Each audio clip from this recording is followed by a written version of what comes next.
Bismillahirrahmanirrahim. Assalamualaikum warahmatullahi wabarakatuh. Alhamdulillah wassalatu wassalamu ala rasulillah wa ba'd. Saudara-saudariku, semoga kita semua senantiasa dirahmati dan dimuliakan oleh Allah Subhanahu wa taala. Semoga seluruh aktivitas yang kita jalani diberikan kelancaran dan kemudahan oleh Allah Subhanahu wa taala. Di pertemuan yang lampau, admin kami pernah menyampaikan sesi untuk tanya UAH. Dalam konteks ini kita berdiskusi hal-hal yang mungkin kita bisa bincangkan dan mencari solusi dalam tuntunan syariat Islam. Tepatnya di kolom IG, di Instagram, akun Adi Hidayat Official, ada beberapa pertanyaan yang sudah masuk dan memungkinkan kita memulai diskusi kita di kesempatan kali ini.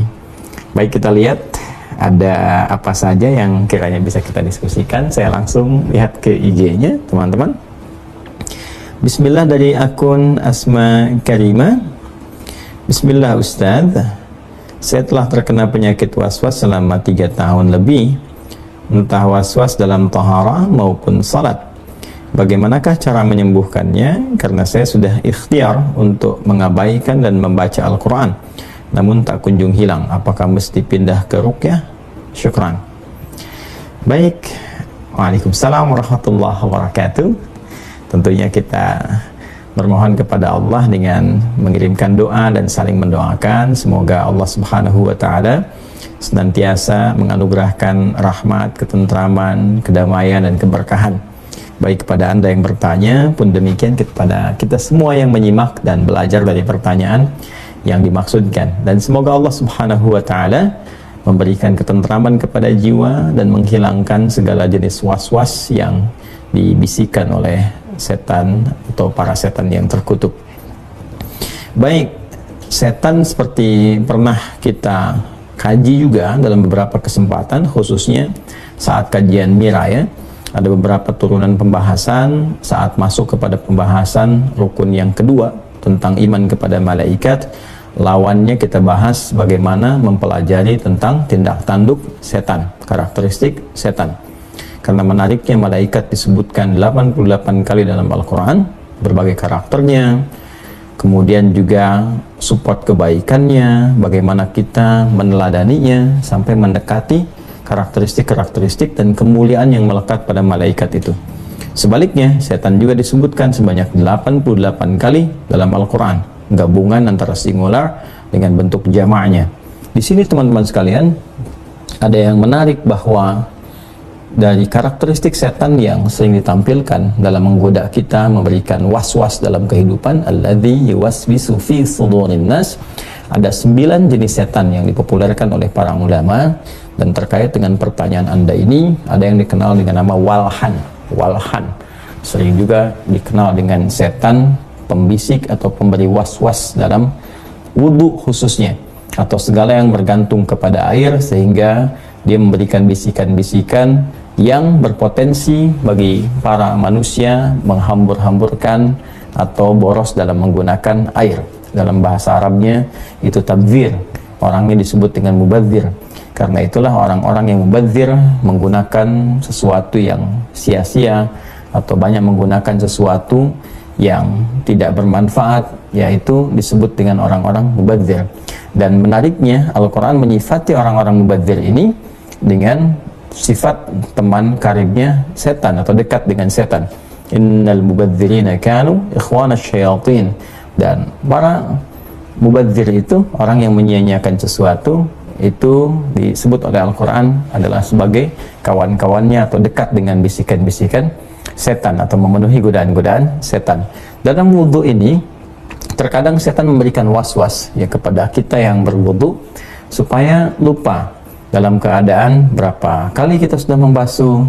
Kemudian bahkan ada orang yang sudah berwudhu bahkan diberikan was-was sehingga lupa bahwa dia telah berwudu, sehingga berwudu lagi, dan puncaknya adalah tidak mampu berhemat dalam menggunakan air atau boros dalam menggunakan air wudu. Nah, bagaimana solusinya?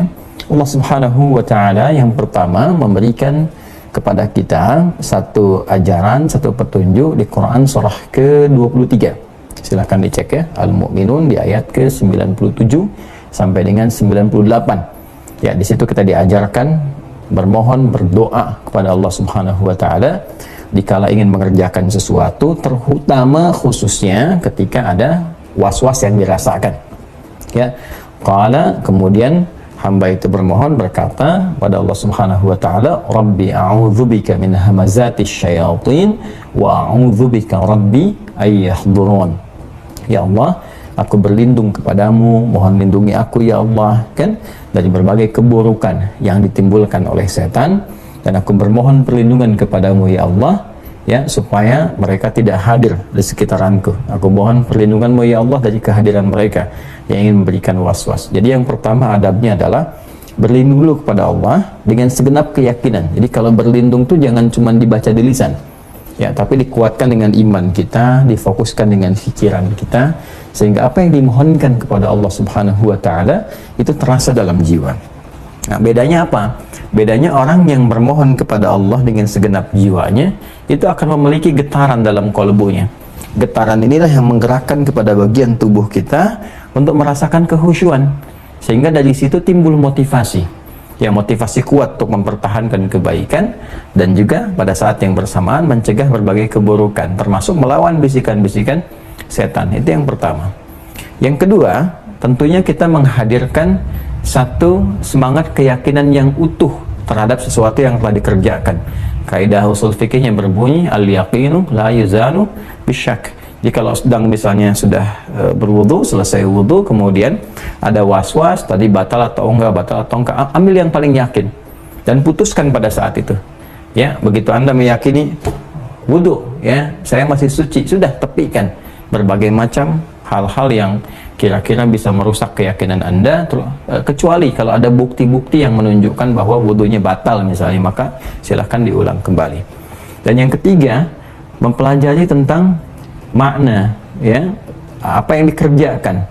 Jadi dari mulai wudu, apalagi tadi disebutkan sholat juga, maka diisyaratkan dalam beberapa ayat dalam Al-Quran, juga tentunya bimbingan dari Nabi SAW, supaya kita mempelajari, ya, baik dari bacaan-bacaan ataupun juga gerakan-gerakan, kaifiyat, tata cara wudu ataupun sholat, sehingga ketika kita mengerjakan wudu sampai dengan ke sholat, lisan mengucapkan, pikiran bisa menerjemahkan, hati bisa merasakan, memaknai, karena paham apa yang diucapkan itu.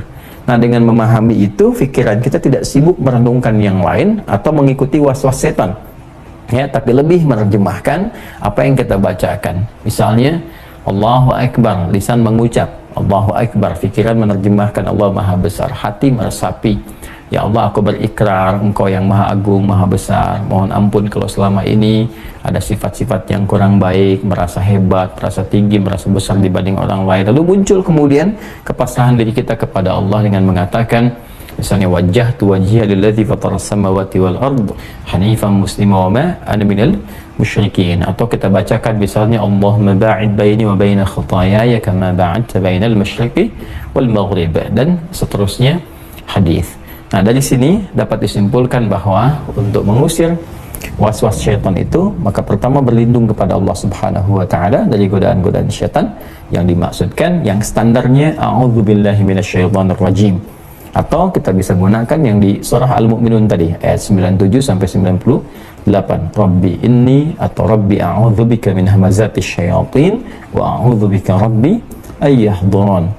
Atau kita bisa bacakan misalnya surah-surah tentang perlindungan, bisa bacakan Al-Falaq, bisa bacakan An-Nas misalnya, dan spesifik di An-Nas itu kan ada ayat yang memohon perlindungan kepada Allah dari was-was syaitan secara langsung, alladzi yuwaswisu fi sudurin nas minal jinnati wan nas. Yang kedua, mohonkan perlindungan itu dengan segenap jiwa kita, segenap keyakinan kita. Jadi jangan sampai cuma lisannya yang bermohon tapi hatinya tidak mengikuti itu. Maka kuatkan dengan keyakinan pada jiwa, sehingga apa yang kita mohonkan terasa getarannya pada seluruh bagian tubuh kita.